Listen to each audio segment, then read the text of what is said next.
Olá pessoal, tudo bem? Os conflitos no Oriente Médio podem ser reduzidos basicamente a duas forças opostas.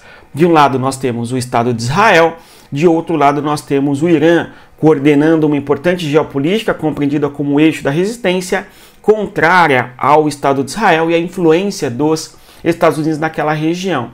Quando nós assistimos à cerimônia de posse do novo presidente do Irã, ficou ali uma cerimônia com uma foto muito icônica, por dois motivos. O primeiro motivo é a presença do vice-presidente brasileiro, Geraldo Alckmin, ao lado de lideranças do grupo Houthis, do Hezbollah, da Jihad Islâmica e também do Hamas. Nós temos então esta primeira característica importante ali, que evidencia algo que deu muito debate, que as pessoas ficaram discutindo e tal.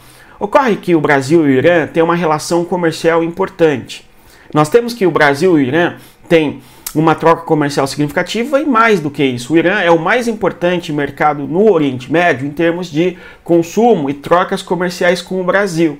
Então é nesse sentido que nós temos o Geraldo Alckmin presente na cerimônia de posse do Irã. Pelo menos esta é uma justificativa até oficial, comercial, de relação bilateral, até porque o Irã e o Brasil também partilham grupos em comum, como é o caso do grupo BRICS, o agrupamento de países que, a partir de 2023, convidou 5 novos países, 6 no caso a Argentina negou, não é? Convidou alguns novos países e, claro, o BRICS é um deles. Mas nós temos aí o outro aspecto que deu o que falar sobre a posição do Brasil, a presença do Brasil na posse de cerimônia do novo presidente do Irã, que é a figura, o Mohammed Abdullah Salam, que é o porta-voz ali do grupo Houthis, que é esse que está justamente ao lado do Alckmin, certo? Ao fundo lá nós vemos inclusive a bandeira do Brasil, né? Porque foi um evento cerimonioso de posse de um novo presidente. Tudo bem? Então, por este motivo, estas figuras estão presentes ali e até a figura do Brasil. Ao lado dele nós temos o Nakallah, que é o líder da Jihad Islâmica. Nós temos aqui um líder é o segundo líder, né, atrás do Nasrallah, que é o líder do Hezbollah, é um general, o Naim Hassen, né? E ao lado dele o Ismail Haniyeh, que foi inclusive assassinado ou executado por Israel ao longo da semana. Então nós temos estas lideranças todas que lideram grupos no Oriente Médio que são contrários a Israel, estão na posse presidencial do governo novo, do novo presidente do Irã.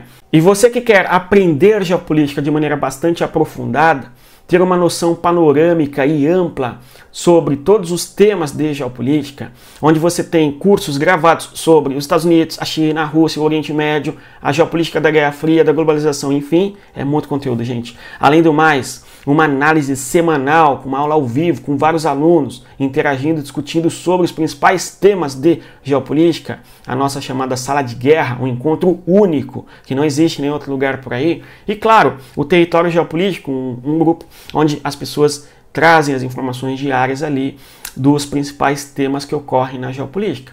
Para você se inscrever na comunidade, basta você clicar no link que está na descrição do nosso vídeo. E tudo isso de uma maneira muito acessível para você que quer aprofundar o conhecimento e se livrar das superfícies que se refere aí à análise das políticas globais. Tudo bem? Então são duas coisas. Primeiro, o Brasil tem relações econômicas e diplomáticas boas com o Irã. Tudo bem? Inclusive existe comunidade iraniana que vive no Brasil. Tudo bem? Ao mesmo tempo, existe o Irã que coordena uma geopolítica no Oriente Médio conhecida como eixo da resistência.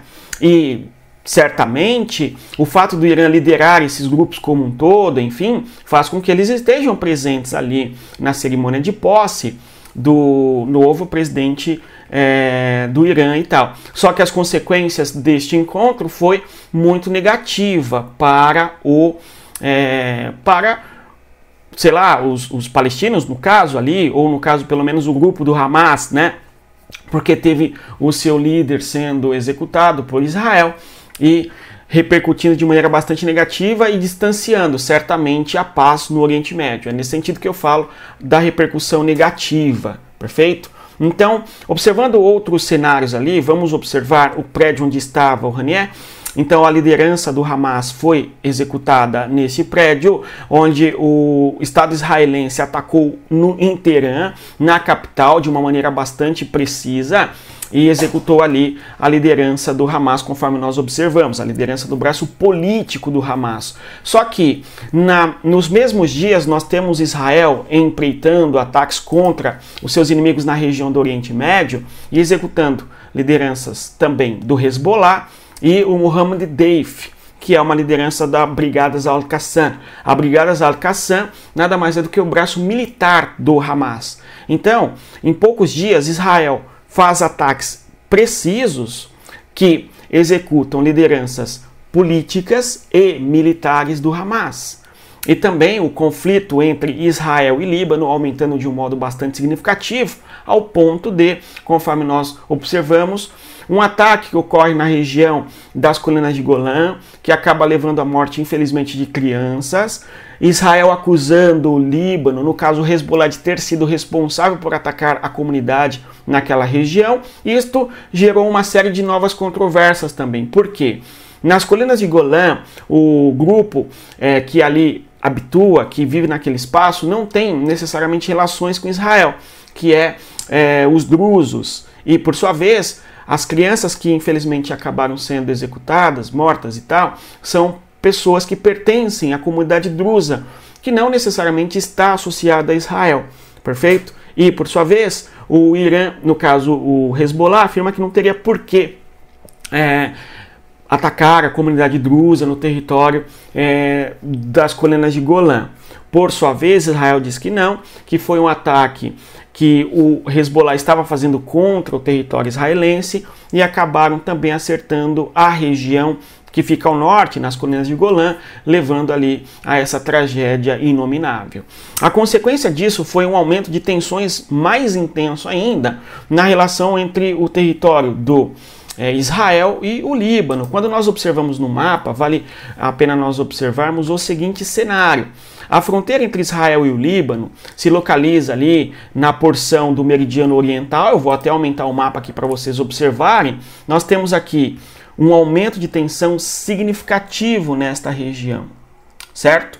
Só que o que nós tivemos como consequência a esse ataque que ocorre aqui na região de Golã, tudo bem que eu coloco um pontinho vermelho, foi que o Estado de Israel ataca o território de Beirute, porque os confrontos e escaramuças e disputas militares entre o Estado de Israel e também o Líbano se dá na região controlada, em boa medida, digamos assim, do norte de Israel na fronteira com o Líbano, perfeito? Só que, em decorrência aí desse ataque, nós vamos ter o Estado de Israel atacando o território de Beirute, que é a capital do estado do Líbano, né?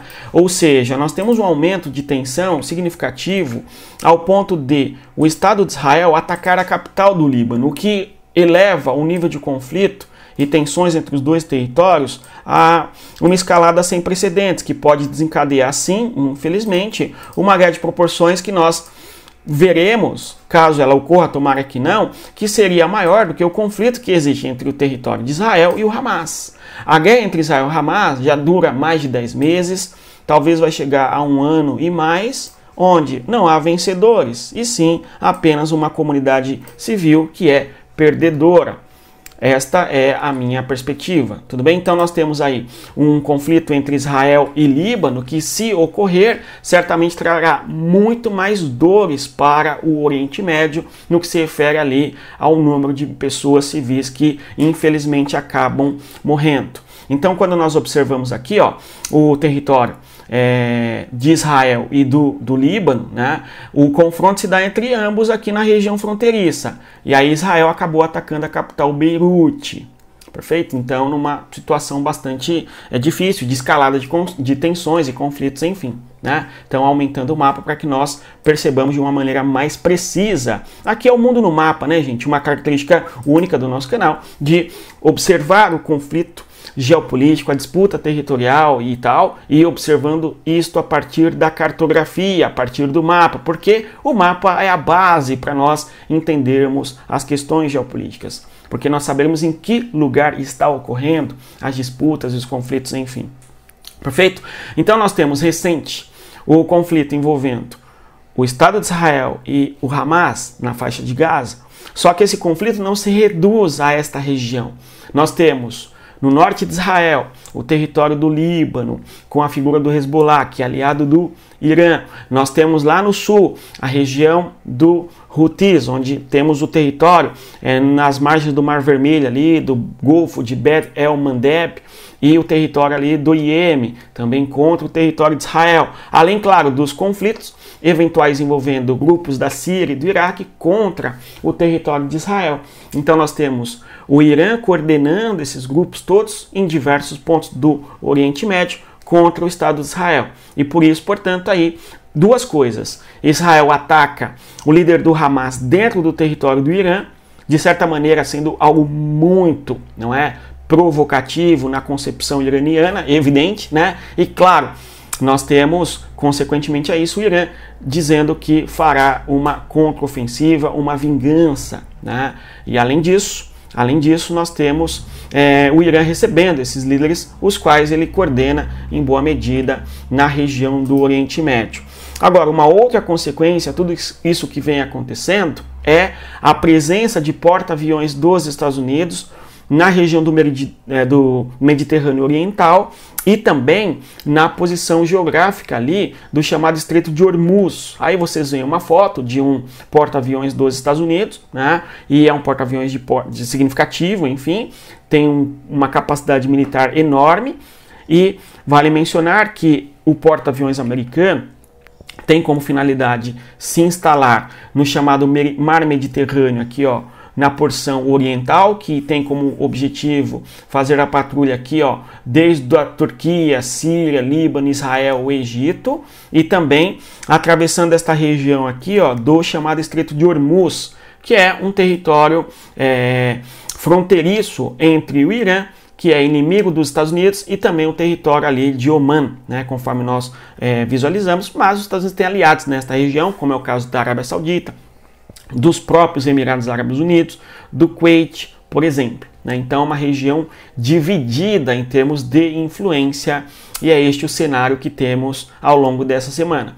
Uma semana marcada por diversos conflitos no norte de Israel, sul do Líbano, a execução de um líder importante para a Brigada Al-Qassam, no caso ali o grupo militar do Hamas, e também a execução de um líder político do Hamas e de uma liderança militar do Hezbollah, empreendimentos militares de Israel, que certamente afastam a possibilidade de guerra entre Israel e Hamas na faixa de Gaza, e mais do que isso, colocam em rota de choque e colisão de maneira mais significativa Irã e Israel.